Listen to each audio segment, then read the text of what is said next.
सरस्वती शिक्षा समिति पाली द्वारा संचालित ऑनलाइन क्लासों में आप सभी भैया बहनों का हार्दिक स्वागत अभिनंदन।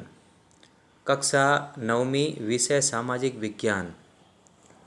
प्रिय विद्यार्थियों, हम सभी पूर्व के कालांशों में फ्रांसीसी क्रांति के बारे में काफ़ी अध्ययन कर चुके हैं। उसी अध्याय के कुछ अंश आज हम पुनः और पढ़ने वाले हैं। फ्रांसीसी क्रांति जो पहला अध्याय था उसका तीसरा जो भाग है, फ्रांस में राजतंत्र का उन्मूलन और गणतंत्र की स्थापना।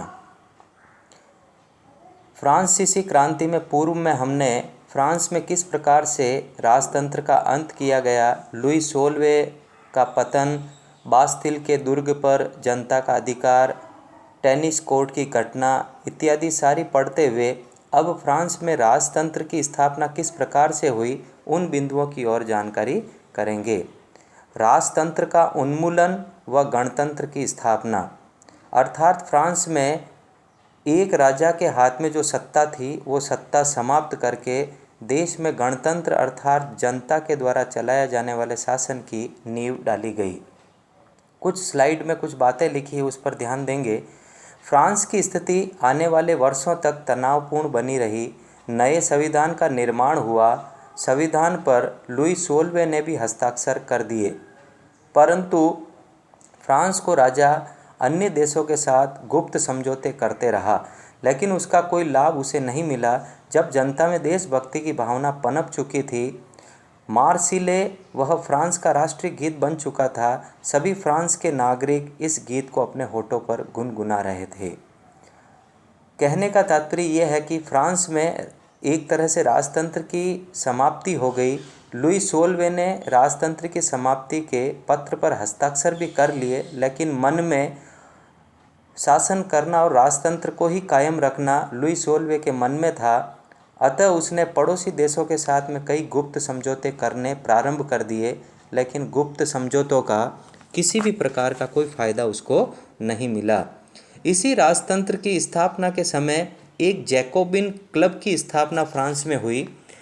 पूर्व में हमने जाना होगा कि फ्रांस में 3 ए स्टेट्स के लोगों के बीच में जो तीसरा ए स्टेट्स था, जिसमें समाज के सामान्य वर्ग और जो गरीब वर्ग के लोग आते थे, उन्होंने एक पुनः नया क्लब जैकोबिन क्लब बनाया, जिसमें मुख्यतः क्या बात थी वो पढ़ेंगे स्लाइड में। जैकोबिन क्लब के सदस्य मुख्यतः समाज के कमज़ोर वर्ग से आते थे।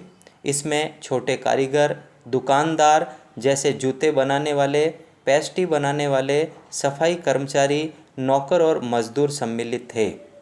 इस वर्ग का मुख्य नेता रोबेस्पियर था। जैकोबिन क्लब के सदस्यों का रहन सहन एवं व्यवहार कुलीन वर्गों के समान हो गया था। फ्रांस में निर्मित जैकोबिन क्लब का सदस्य रोबेस्पियर में अपनी मनमानी करनी प्रारंभ कर दी। परिणाम स्वरूप रोबेस्पियर को गिलोटिन अर्थात फांसी की सज़ा सुना दी गई। जैकोबिन क्लब का मुख्य उद्देश्य कमज़ोर वर्ग के लोगों को आगे लाना था और उसके मुखिया एक बना रोबेस्पियर।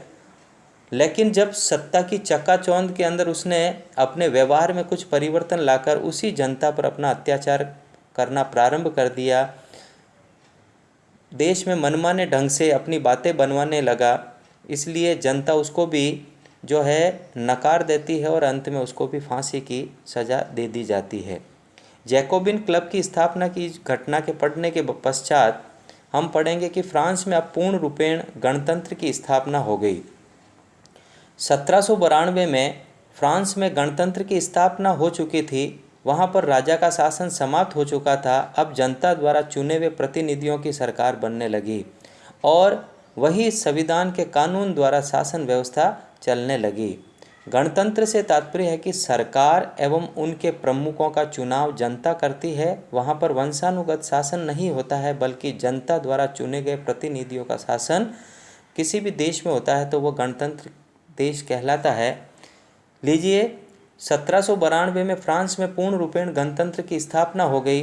राजा का शासन समाप्त हो गया और जनता के हाथों में जो है वो फ्रांस की सरकार या फ्रांस का शासन आ चुका था।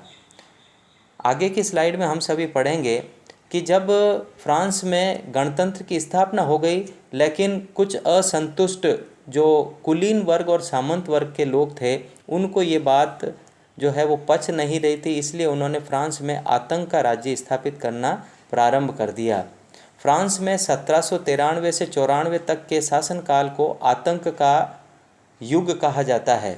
इस समय रोबेस्पियर ने नियंत्रण एवं दंड की सख्त नीति अपनाई।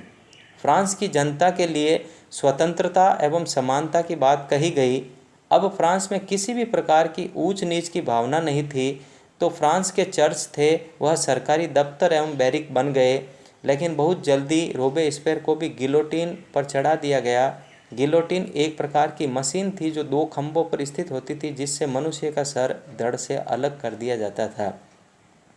इस स्लाइड में हमने जाना कि फ्रांस में ज्यों ही गणतंत्र स्थापित हुआ, वहाँ पर आतंक का माहौल स्थापित हो गया, क्योंकि राजतंत्र को चाहने वाले लोगों के हाथ से जब सत्ता छिन रही थी, तो उन्होंने कुछ देश की जनता के साथ में आतंक का राज्य चलाना प्रारंभ कर दिया। लेकिन जागरूक फ्रांस की जनता ने मिलकर उस आतंक के राज्य को समाप्त कर दिया। सारे राजतंत्र के जो महल थे उनको दफ्तर और बैरिक में बदल दिया गया, और चर्च है उनको भी सरकारी कार्यालयों में बदल दिया, और आतंक का जो प्रतीक था रोबेस्पियर, उसको गिलोटिन अर्थात फांसी की सज़ा सुना दी गई। आज के कालांश में हम सभी इतना ही जानेंगे। कुछ अभ्यास प्रश्न स्लाइड पर लिखे हैं। आशा करता हूँ आप वो अभ्यास प्रश्न जो अपनी पूर्व में कॉपी डाली है उसमें आप ठीक से करेंगे। कुछ 6 प्रश्न हैं, उनको ठीक से समझकर आप लोग प्रश्न करेंगे। पहला प्रश्न है, आतंक का युग कब से कब तक था? आतंक के युग का प्रमुख नेता कौन था? तीसरा प्रश्न है, गिलोटिन क्या है? चौथा प्रश्न है, फ्रांस के राष्ट्रीय गीत का क्या नाम है? पांचवा प्रश्न है, जैकोबिन क्लब में कौन कौन से लोगों का समूह था?